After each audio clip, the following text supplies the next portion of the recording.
नमस्कार, स्वागत है आप सभी का डीडी न्यूज के इस खास बुलेटिन एक्सप्रेस 100 में, जहां हम आपके लिए लेकर आते हैं राजनीति, मनोरंजन, देश दुनिया, खेल और व्यापार जगत की सभी बड़ी खबरों को एक्सप्रेस यानी फटाफट अंदाज में। मैं हूं शहला निगार। आइए खबरों को देख लेते हैं तेज रफ्तार के साथ।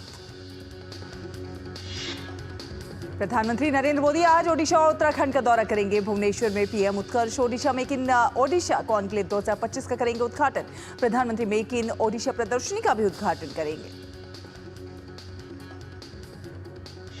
2 दिवसीय सम्मेलन उद्योग जगत के लीडर्स, निवेशकों और नीति निर्माताओं के लिए एक मंच के रूप में काम करेगा, जहां पे ओडिशा की तरफ से पसंदीदा निवेश गंतव्य के रूप में पेशकश किए जाने वाले अवसरों पर चर्चा करेंगे। सम्मेलन में सीईओ और नेताओं की गोलमेज बैठकें, क्षेत्रीय सत्र, B2B बैठकें और नीतिगत चर्चाएं होंगी, जिससे दुनिया भर के निवेशकों के साथ लक्षित जुड़ाव सुनिश्चित होगा। प्रधानमंत्री देहरादून में 38वें राष्ट्रीय खेलों का उद्घाटन करेंगे। उत्तराखंड के रजत जयंती वर्ष के दौरान राज्य में इसकी मेजबानी की जा रही है। राष्ट्रीय खेलों में 36 राज्य और 1 केंद्र शासित प्रदेश हिस्सा लेगा। 17 दिनों तक चलने वाले इस खेल में 35 खेलों की प्रतियोगिताएं आयोजित की जाएंगी। इसमें 33 खेलों में पदक दिए जाएंगे, जबकि 2 खेल प्रदर्शनी खेल होंगे। इस वर्ष राष्ट्रीय खेलों की थीम ग्रीन गेम्स हरित खेल है। आयोजन स्थल के पास स्पोर्ट्स फॉरेस्ट नामक एक विशेष पार्क विकसित किया जाएगा, जहां एथलीटों और मेहमानों द्वारा 10,000 से अधिक पौधे लगाए जाएंगे। दिल्ली में विधानसभा चुनाव के मद्देनजर चुनावी सरगर्मियां तेज है। चुनाव प्रचार के लिए पार्टियों के पास अब बस इसी सप्ताह का समय शेष बचा हुआ है। ऐसे में सभी राजनीतिक दल पूरी ताकत झोंक रहे हैं। गृह मंत्री और भाजपा के वरिष्ठ नेता अमित शाह आज दिल्ली में कस्तूरबा नगर विधानसभा में रोड शो और जनसभा करेंगे। इसके अलावा अमित शाह कालकाजी और बदरपुर में रैली और रोड शो भी करेंगे। योगी आदित्यनाथ मंगोलपुरी, विकासपुरी और राजेंद्र नगर विधानसभा में जनसभा करेंगे। कांग्रेस नेता राहुल गांधी आज पटपरगंज और ओखला में जनसभाएं करेंगे।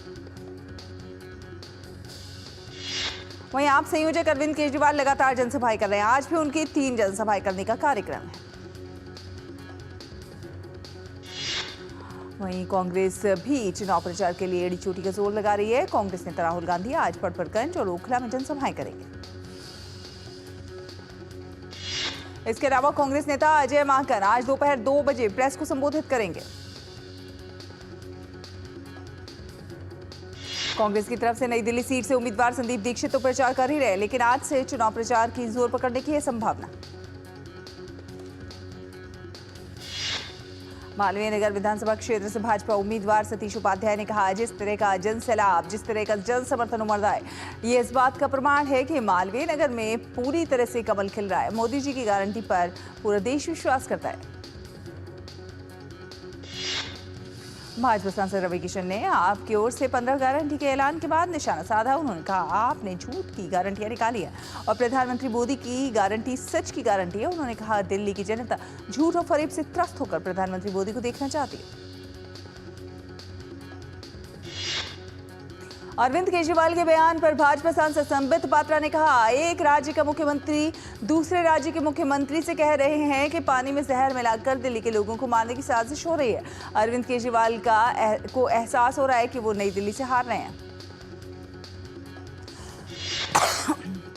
केंद्रीय मंत्री रामदास अठावले ने अमृतसर में 26 जनवरी को BR अम्बेडकर की प्रतिमा के साथ हुई छेड़छाड़ पर कहा, बाबा साहेब अम्बेडकर जी की प्रतिमा का इस तरह अपमान होना ठीक नहीं है। इसके लिए अरविंद केजरीवाल और भगवंत मान के आप जिम्मेदार हैं। दिल्ली विधानसभा चुनाव की तैयारियों पर उच्च स्तरीय बैठक का आयोजन किया गया। इस बैठक में दिल्ली की मुख्य चुनाव अधिकारी समेत चुनाव आयुक्त के कई वरिष्ठ अधिकारी शामिल हुए। बैठक में कानून व्यवस्था, मतदाता भागीदारी और व्यय निगरानी आदि मुद्दों पर चर्चा की गई। विदेश मंत्री डॉक्टर एस जयशंकर आज UAE के अबुधाबी में आयोजित होने वाले रायसीना मिडिल ईस्ट के उद्घाटन सत्र में मुख्य भाषण देंगे।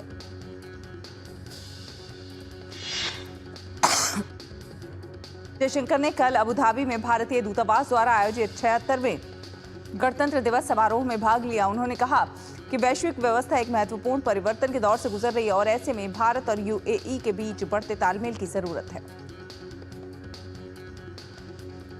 डॉक्टर एस जयशंकर ने भारत और यूएई को जोड़ने वाले साझा मूल्यों और आपसी विश्वास पर भी प्रकाश डाला। वहीं विदेश मंत्री ने संयुक्त अरब अमीरात के उप प्रधानमंत्री एवं विदेश मंत्री शेख अब्दुल्ला बिन जायद अल नाहयान से भी मुलाकात की। दोनों नेताओं ने क्षेत्रीय और वैश्विक स्थिति पर मंथन किया। कैलाश मानसरोवर यात्रा को शुरू करने को लेकर भारत और चीन के बीच सहमति बनी है। दरअसल ये फैसला भारत के विदेश सचिव विक्रम मिस्री की चीन यात्रा के दौरान हुआ। इस दौरे के दौरान विदेश सचिव विक्रम मिस्री ने चीन के विदेश मंत्री वांग यी सहित कई चीनी वरिष्ठ नेताओं से मुलाकात की। प्रधानमंत्री नरेंद्र मोदी ने अमेरिका के राष्ट्रपति डोनाल्ड ट्रंप के साथ फोन पर बात की। पीएम मोदी ने ट्रंप को दूसरे कार्यकाल के लिए बधाई दी। दोनों नेताओं ने आपसी सहयोग बढ़ाने और उसे और गहरा करने पर चर्चा की। दोनों नेताओं ने हिंद प्रशांत, पश्चिम एशिया और यूरोप में सुरक्षा सहित कई अन्य क्षेत्रीय मुद्दों पर भी चर्चा की। प्रयागराज में चल रहे महाकुंभ में आस्था का ज्वार देखने को मिल रहा है। महाकुंभ 2025 में डुबकी लगाने वालों का आंकड़ा 15 करोड़ के पार हो गया है। वहीं मौनी अमावस्या के सबसे प्रमुख स्नान अमृत स्नान को देखते हुए अब करोड़ों में लोग पहुंच रहे हैं। मौनी अमावस्या पर होने वाले अमृत स्नान के लिए तैयारियां जोरों पर हैं। केंद्रीय मंत्री किरेन रिजिजू भी महाकुंभ पहुंचे। महाकुंभ में पहुंचने पर केंद्रीय मंत्री सबसे पहले संगम गए और वैदिक मंत्रोच्चार के बीच पवित्र डुबकी लगाई और फिर पूजा अर्चना की।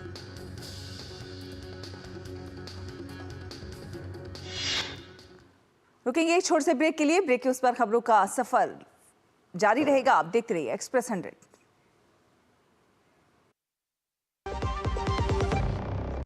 जल्दी टिफिन पैक करो।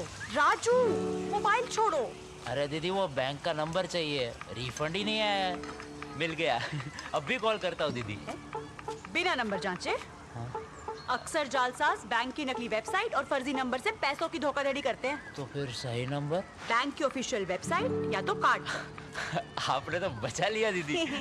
काम से नहीं। आरबीआई कहता है सही वित्तीय बर्ताव करे आपका बचाव। जब धरती चीर कर निकलता है लोहे का पत्थर और मिलता है मोंगिया के जोश से, फिर तपता है, पिघलता है और बनता है फौलाद। अब होता है सरिया सारी खूबियों के साथ। मोंगिया स्टील, मजबूत देश का मजबूत सरिया।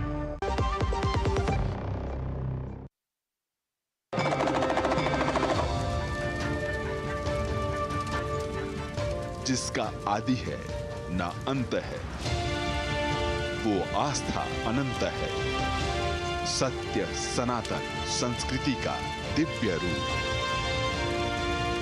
प्रयाग की पावन धरा से अलौकिक महाकुंभ की महिमा। दिव्य भव्य महाकुंभ की स्पेशल कवरेज सिर्फ डीडी न्यूज पर। ब्रेक के बाद स्वागत है। एक्सप्रेस 100 देख रहे हैं आप। रुक करेंगे कुछ अन्य खबरों का। इस दौरान उन्होंने महाकुंभ की भव्यता और दिव्यता अत्यंत ऊर्जावान बताई। उन्होंने बताया कि कैसे सभी लोगों ने व्यवस्था की तारीफ की है। प्रयागराज रेलवे स्टेशन पर बड़ी संख्या में श्रद्धालु शरण लेते नजर आए। मौनी अमावस्या के महास्नान को लेकर एक तरफ जहां प्रयागराज में विशेष इंतजाम किए गए हैं, तो वहीं दूसरी तरफ भारतीय रेलवे भी श्रद्धालुओं की सुविधा और सुरक्षा के मद्देनजर हाई अलर्ट मोड पर है। प्रयागराज में परमार्थ निकेतन आश्रम के अध्यक्ष स्वामी चिदानंद सरस्वती ने अन्य लोगों के साथ संगम पर संध्या आरती की। इस दौरान भक्त भाव विभोर नजर आए। योग गुरु बाबा रामदेव ने प्रयागराज में श्री गुरु काशरणी कुंभ मेला शिविर में लगातार दूसरे दिन मुफ्त योग चिकित्सा और ध्यान शिविर का आयोजन किया।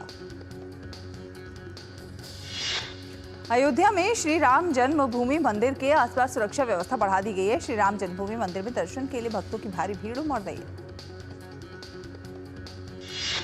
दिल्ली के बुराड़ी इलाके के कौशिक एनक्लेव में एक निर्माणाधीन इमारत भरभरा कर गिर गई, जिसमें 2 लोगों की मौत हो गई और अब तक 12 लोगों को बचाया जा चुका है।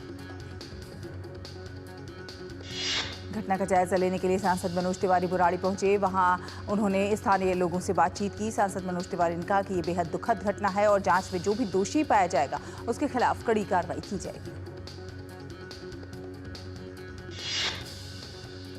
भाजपा सांसद और वक्फ संशोधन विधेयक पर गठित संयुक्त संसदीय समिति की सदस्य अपराजिता सारंगी ने कहा कि वक्फ संशोधन विधेयक 2024 पर जेपीसी की बैठक बहुत ही लोकतांत्रिक तरीके से आयोजित की गई है। अध्यक्ष जगदम्बिका पाल ने सभी की बातें सुनने की कोशिश की और सभी को संशोधन पेश करने के लिए पर्याप्त समय भी दिया।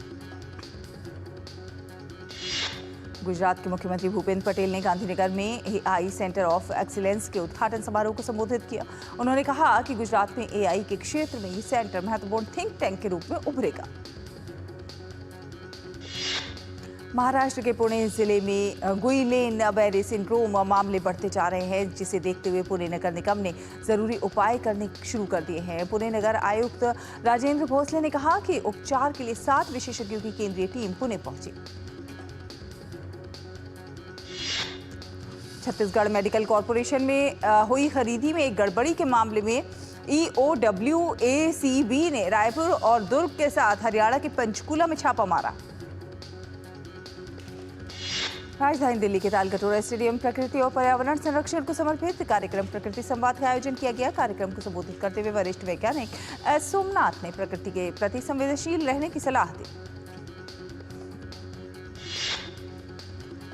राजधानी दिल्ली स्थित सुप्रीम कोर्ट परिसर तिरंगे के रंगों में जगमगा उठा। तिरंगे की रोशनी चारों ओर बिखेरी, लोग भी इसका सजावट का लुत्फ उठा रहे हैं। राजधानी दिल्ली में सर्दी से बचने के लिए लोगों को सरकारी शेल्टर होम से बड़ी राहत मिल रही है। इन शेल्टर होम में जरूरतमंद लोगों को बिस्तर और सर्दी से बचने के लिए कंबल दिए जाते हैं। सुप्रीम कोर्ट आज पूर्व आप पार्षद और दिल्ली दंगों के मामले के आरोपी ताहिर हुसैन की अंतरिम जमानत की याचिका पर सुनवाई करेगी। आगामी दिल्ली विधानसभा चुनाव में AIMIM के उम्मीदवार ताहिर हुसैन ने चुनाव प्रचार करने के लिए अंतरिम जमानत मांगी है। ताहिर हुसैन की अंतरिम जमानत याचिका पर सुप्रीम कोर्ट की 2 जजों की पीठ एकमत नहीं थी। 2 जजों की पीठ में से एक जस्टिस पंकज मित्तल ने ताहिर हुसैन की याचिका खारिज कर दी थी। रामपुर कोर्ट में आज आजम खान से जुड़े गवाह धमकाने के मामले में सुनवाई होगी। वहीं डूंगरपुर बस्ती को खाली कराने के मामले में भी सुनवाई होगी। सुप्रीम कोर्ट ने हिंडनबर्ग और अडानी समूह से जुड़े मामले में एक आवेदन खारिज कर दिया है। याचिका को याचिकाकर्ता विशाल तिवारी ने अगस्त 2024 में दाखिल किया था। हिमाचल प्रदेश के बहुचर्चित गुड़िया रेप एवं मर्डर मामले में पुलिस हिरासत में आरोपी सूरज की हत्या पर पूर्व IG सहित 8 पुलिस अधिकारियों को उम्र कैद की सजा सुनाई गई है।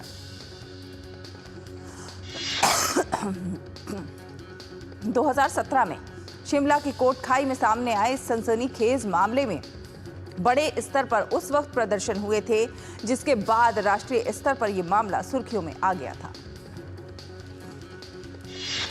चाइनीज स्टार्टअप डीपसीक ने एक फ्री और open source AI model launch करके टेक्नोलॉजी की दुनिया में मचाई हलचल। वहीं अमेरिका समेत कई अहम बाजारों में देखी गई भारी गिरावट।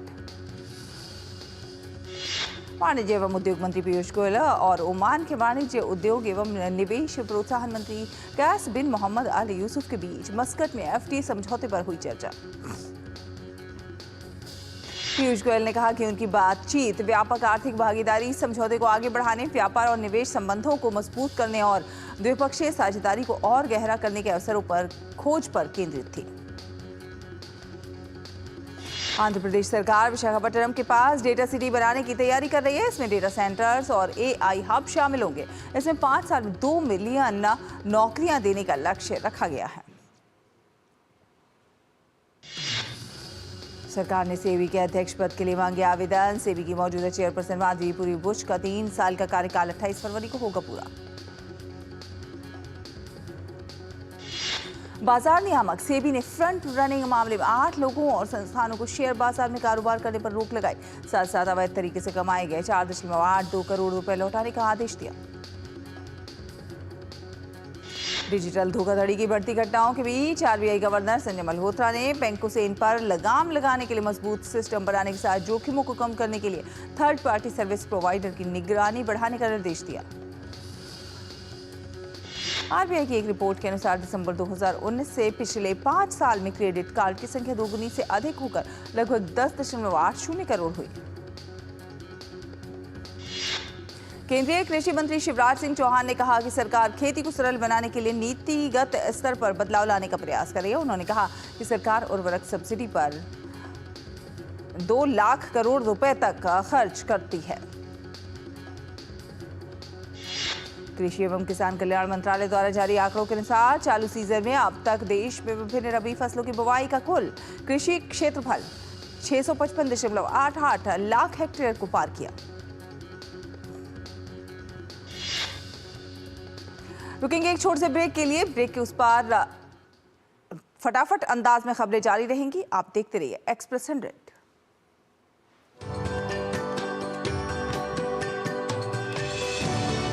चार कुंभ पृथ्वी पर होते हैं और माना जाता है कि शेष 8 कुंभ देवलोक में होते हैं, जिन्हें देवगण ही प्राप्त कर सकते हैं। क्योंकि मनुष्यों की वहां पहुंच नहीं है, इसलिए मनुष्य के लिए ये 4 कुंभ बेहद महत्वपूर्ण हो जाते हैं।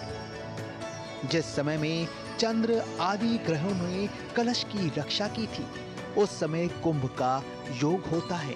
अर्थात जिस वर्ष जिस राशि पर सूर्य, चंद्रमा और बृहस्पति का संयोग होता है, उसी वर्ष उसी राशि के योग में जहां जहां अमृत बूंदें गिरी थी, वहां वहां कुंभ के पर्व का आयोजन होता है।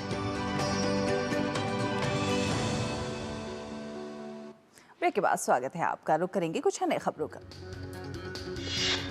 गेहूं की बुआई का क्षेत्रफल पिछले वर्ष की इसी अवधि के 315.63 लाख हेक्टेयर की तुलना में बढ़कर 324.38 लाख हेक्टेयर हुआ, जिससे इस सीजन में अनाज का उत्पादन बढ़ने की उम्मीद।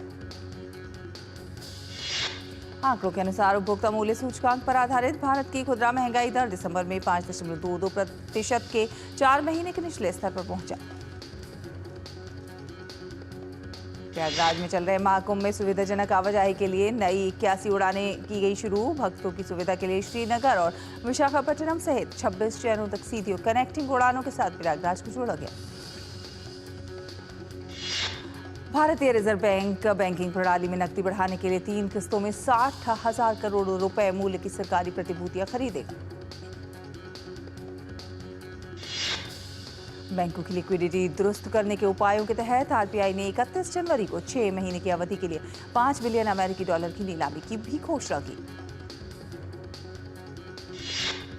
Khurja super thermal power plant की पहली इकाई बिजली उत्पादन करने को तैयार है। THDC इंडिया लिमिटेड ने 1320 मेगावाट के पावर प्लांट के वाणिज्यिक संचालन की घोषणा की। कोल इंडिया ने वित्त वर्ष 25 की तीसरी तिमाही के नतीजे किए जारी। अक्टूबर-दिसंबर अवधि में 8,491.22 करोड़ रुपए रहा मुनाफा। केनरा बैंक का मुनाफा तीसरी तिमाही में 12% बढ़कर 4,104 करोड़ रुपए पहुंचा, तो वहीं बैंक की कुल आय 36,114 करोड़ रुपए रही। कांगो में रवांडा समर्थित विद्रोहियों ने सबसे बड़े शहर गोमा पर कब्जा किया। विद्रोहियों ने गोमा शहर में भीषण गोलीबारी की, जिसमें कम से कम 17 लोगों की मौत हो गई और 360 से अधिक घायल हो गए। कांगो सरकार ने कहा कि विद्रोहियों का इस ओर बढ़ना युद्ध का ऐलान है। इससे शहर के 20 लाख लोग भारी दहशत में हैं। वहीं विद्रोहियों ने गोमा के लोगों से शांत रहने और कांगो के सैनिकों का आत्मसमर्पण करने का आदेश दिया। कांगो में संयुक्त राष्ट्र के एक वरिष्ठ अधिकारी ने कहा कि गोमा के हर इलाके में अब लड़ाई चल रही है और इस पर चर्चा के लिए संयुक्त राष्ट्र सुरक्षा परिषद में आज बैठक होगी। इजराइल ने गाजा संघर्ष विराम समझौते के पहले चरण के दौरान हमास द्वारा रिहा किए जाने वाले बाकी बचे हुए 26 बंधकों में से 8 की मौत होने का दावा किया। 19 जनवरी को संघर्ष विराम शुरू होने के बाद से इजरायली जेलों में बंद 290 से अधिक फिलिस्तीनी कैदियों के बदले में 7 महिलाओं को रिहा किया जा चुका है। लाओस के बोकियो प्रांत स्थित golden triangle special economic zone में चल रहे साइबर अपराधों के अड्डों में फंसे 67 भारतीय युवाओं को भारतीय दूतावास ने बचाया। भारतीय दूतावास के अनुसार इन युवाओं को GTSEZ में सक्रिय आपराधिक गिरोह ने धमकी और दुर्व्यवहार से वहां काम करने के लिए मजबूर किया था। डोनाल्ड ट्रंप की कनाडा पर 25% टैरिफ लगाने की धमकी। क्रिस्टिया फ्रीलैंड ने कहा कि कनाडा को उन उत्पादों की सूची तैयार करनी चाहिए जिन्हें टारगेट किया जाएगा, ताकि अमेरिकी व्यापारियों को इसका असर समझ में आए। अमेरिका से बड़े पैमाने पर मैक्सिको के नागरिकों के निर्वासन की संभावना के चलते मैक्सिकन अधिकारी सिउदाद जुआरेज में विशाल तंबू आश्रयों का निर्माण शुरू किया। नगरपालिका अधिकारी ने बताया कि सिउदाद जुआरेज में अस्थायी आश्रय गृहों में हजारों लोगों को रखने की क्षमता है और ये कुछ ही दिनों में बनकर तैयार हो जाएंगे। विदेशी नागरिकों को अब एवरेस्ट फतह करने के लिए करीब 21 लाख यानी कि 5 लाख नेपाली रुपए अधिक शुल्क का करना होगा भुगतान। भारत और इंग्लैंड क्रिकेट टीम 5 मैचों की T20 सीरीज में आमने सामने होगी। ये मुकाबला राजकोट में खेला जाएगा।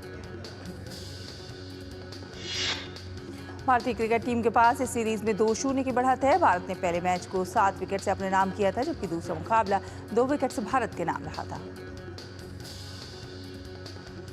आईसीसी अवार्ड्स में भारत को दोहरी सफलता मिली है। भारत के जसप्रीत बुमराह को ICC men's test cricketer of the year चुना गया है।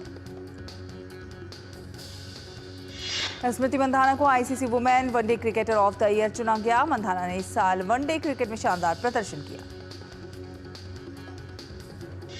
हॉकी इंडिया लीग में आज खेले गए मैच में सूरमा हॉकी क्लब ने कलिंगा लांसर्स को 5-3 से हरा दिया। सूरमा हॉकी क्लब के लिए हरमनप्रीत ने शानदार प्रदर्शन करते हुए 2 गोल किए। खेलो इंडिया विंटर गेम्स में पुरुषों के आइस हॉकी फाइनल में आर्मी की टीम ने आईटीबीपी की टीम को 2-1 से हरा दिया। डेविस कप 2025 में 1 और 2 फरवरी को भारत का सामना टोगो से होगा। मुकाबले से पहले भारतीय खिलाड़ी प्रैक्टिस सेशन में जमकर पसीना बहाते नजर आए। भारतीय टीम के कप्तान रोहित राजपाल का मानना है कि डेविस कप में खिलाड़ियों पर दबाव होता है, लेकिन खिलाड़ी कड़ी मेहनत के दम पर जीत हासिल करेंगे। भारतीय ओलंपिक संघ ने राष्ट्रीय खेलों के दौरान उत्पीड़न, दुर्व्यवहार और अन्य प्रकार की हिंसा रोकने के लिए स्थानीय आयोजन समिति के साथ मिलकर एक हेल्पलाइन शुरू की। आईओए हेल्पलाइन खिलाड़ियों, कोचों और अधिकारियों के लिए दिन रात उपलब्ध रहेगी। साथ साथ भारतीय ओलंपिक संघ ने एक सुरक्षा समिति भी बनाई है जो किसी भी तरह की शिकायत पर गौर करे। जम्मू कश्मीर के गुलबर्ग में खेलो इंडिया विंटर गेम्स के दूसरे चरण की तैयारियों का जायजा लेने के लिए मुख्यमंत्री उमर अब्दुल्ला ने एक उच्च स्तरीय बैठक की।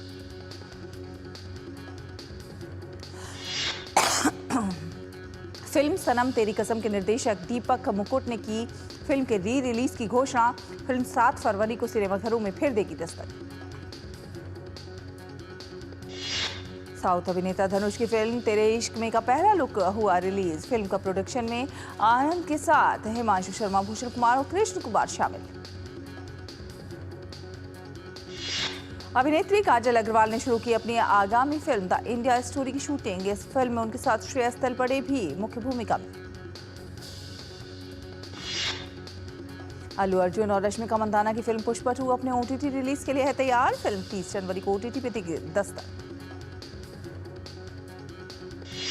अभिनेत्री नुसरत भरूचा थ्रिलर फिल्म में आएंगी नजर। फिल्म के लिए नुसरत ने अनुराग कश्यप के साथ मिलाया हाथ। वहीं फिल्म का निर्देशन अक्षत अजय शर्मा करेंगे। आमिर खान की फिल्म सितारे जमीन पर की रिलीज डेट आई सामने। फिल्म इस साल क्रिसमस पर होगी रिलीज। निर्देशक गौतम वासुदेव मेनन ने की जासूसी एक्शन थ्रिलर फिल्म ध्रुव नक्षत्रम इस साल 24 मार्च को होगी रिलीज। ब्रिटिश बैंड कोल्डप्ले के फ्रंटमैन क्रिस मार्टिन हॉलीवुड अभिनेत्री डकोटा जॉनसन के साथ पहुंचे महाकुंभ। इस दौरान दोनों को भगवा रंग की ड्रेस में देखा गया। एक्शन स्टार जैकी चैन की अपनी आगामी फिल्म द शैडोज एज की शूटिंग हुई पूरी। इस फिल्म में उनके साथ साउथ कोरियाई बैंड 17 के सदस्य जून भी आए नजर। क्रिस्टोफर नोलन के निर्देशन में बनी फिल्म इंटरस्टेलर एक बार फिर भारतीय सिनेमाघरों में देगी दस्तक। फिल्म 7 फरवरी 2025 को होगी री रिलीज। फिलहाल एक्सप्रेस न्यूज में इतना ही। डीडी न्यूज पर खबरों का सफर लगातार जारी है। आप देखते रहिए डीडी न्यूज। नमस्कार।